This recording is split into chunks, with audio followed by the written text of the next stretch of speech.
Today's gaming moments. Gaming Horrorthon. Yeah. Happy Halloween and welcome to the grand finale of my 2016 Gaming Horrorthon.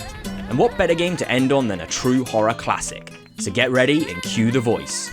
Resident Evil 4. Any fans of my channel will know that I love the original Resident Evil games. But in 2005, Capcom decided to do things a bit differently and tried something new. So, gone with the dodgy tank controls, gone with the constantly switching camera angles, but despite whatever changes were made, what was kept was the heart of a classic Resident Evil game. Yeah, it did take a bit more of an action-orientated approach, which to be fair, it did do extremely well, but it still kept what I love most about the series: the horror. No matter what you were doing, the settings always stuck to classic horror. You had cemeteries, gothic castles, abandoned laboratories, and you would fight against things that could have come straight out of a horror movie, like the Texas Chainsaw Massacre, Jaws, or even Predator. But whatever you were killing, the game made it clear about one thing: at no point did you ever fight zombies. Nope, instead the infected here were much, much worse.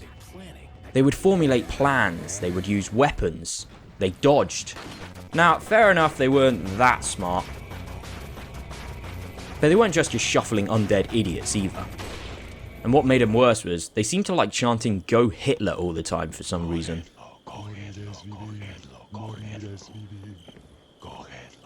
So let's talk about the story. It took place in the same universe as all the other Resident Evil games, but this time around it didn't focus on the usual things like Umbrella Company or the Raccoon City incident. No, instead it was something fresh, appealing to newcomers to the series as well as to old fans. It was nice though to see some familiar faces make their return. The game followed our lead character, Leon Kennedy, on a mission to recover the president's daughter who had been kidnapped and was last seen somewhere in Eastern Europe. Quite why Leon had been sent on such an important mission alone, I don't know. Well, I guess he did start off with these two clowns for support, but spoiler alert, they didn't last long. Now let's move on to the president's daughter, Ashley. Ashley, don't come! Surprisingly, she wasn't actually that bad. I mean, at least as far as escort characters go, which, as we all know, are typically a pain in the ass. But thankfully, she was smart enough to at least try to avoid your aim, and never once when I was playing did she wander onto a trap. Unless of course the story required her to. What's going on? don't worry, Ashley. I'm coming for you.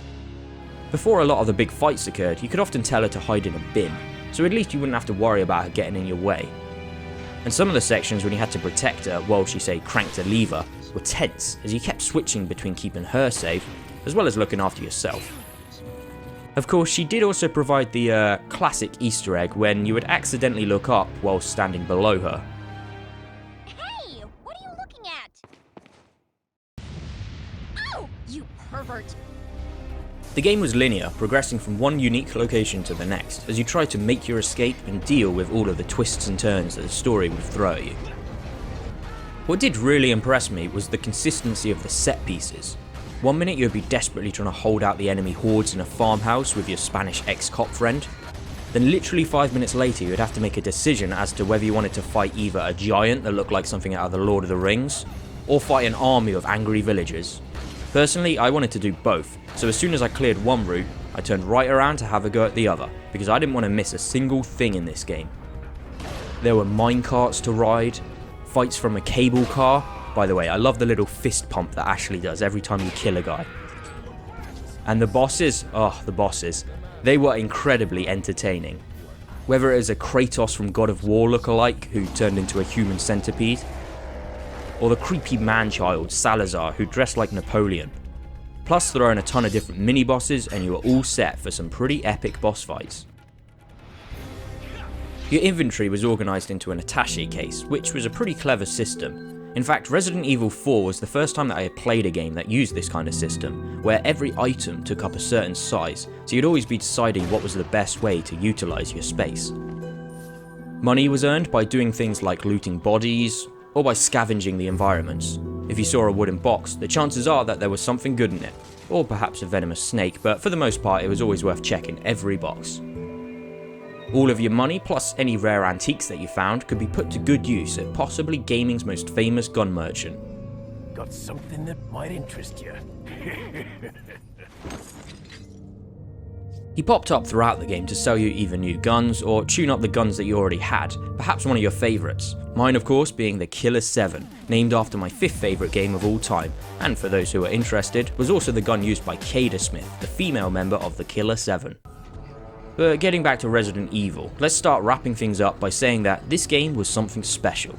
I remember back in 2005 getting magazines and pouring hours into looking at screenshots of it. I couldn't believe that a game could look that good, and to be honest, even the remastered PS4 version doesn't exactly look too shabby. And as well as the main campaign, you also got extra missions to play, which you just know that nowadays you'll be charged for as paid DLC. And let's not forget the insanely addictive mercenary mode, where you'd have to fight against the clock to rack up as high a score as possible. And I gotta admit that back in the day this was a bit of a speciality of mine, so perhaps I'll have to do some sort of video on mercenary mode sometime in the future. But for now, that was Resident Evil 4.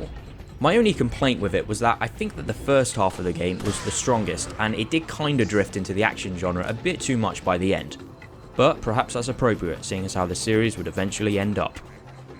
Nevertheless, if you haven't played it, then I guarantee that this one is definitely a treat, not a trick. And on that note, let's bring a close to this year's Horrorthon. Hopefully you enjoyed it, and whatever you get up to this Halloween, have fun, stay safe, and until next year, A signing out. Where's everyone going? Bingo?